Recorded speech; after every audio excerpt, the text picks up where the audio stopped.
2008-2025, 17 anni alla diocesi di Vittorio Veneto, il saluto alla comunità presenti alla messa, le autorità civili, militari e tanti cittadini vittoriesi, le parole di Monsignor Pizziolo, dimissionario del governo della diocesi per raggiunti limiti di età. Credo di poter affermare, senza dir bugie, di non aver mai trovato gente che abbia remato contro, ma di non aver mai trovato neanche gente puramente compiacente che dicesse le cose per far piacere al vescovo.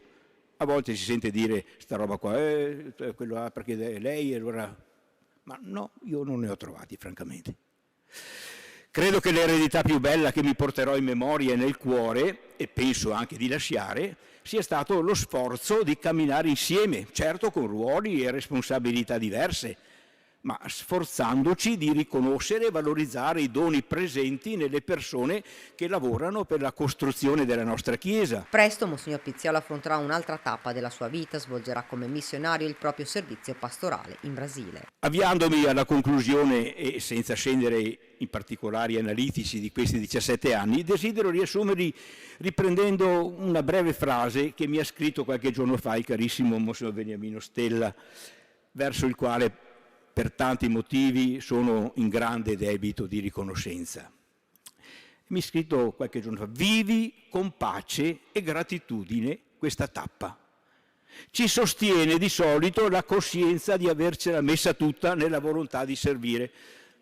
Ecco, credo di poter dire di aver fatto il mio meglio, e se varie cose sono rimaste sospese da completare o da reinventare, ho la sicura speranza che il cammino della diocesi di Vittorio Veneto non finisce oggi, ma continuerà e continuerà per il meglio. Poi saluto l'abbraccio immenso della comunità religiosa.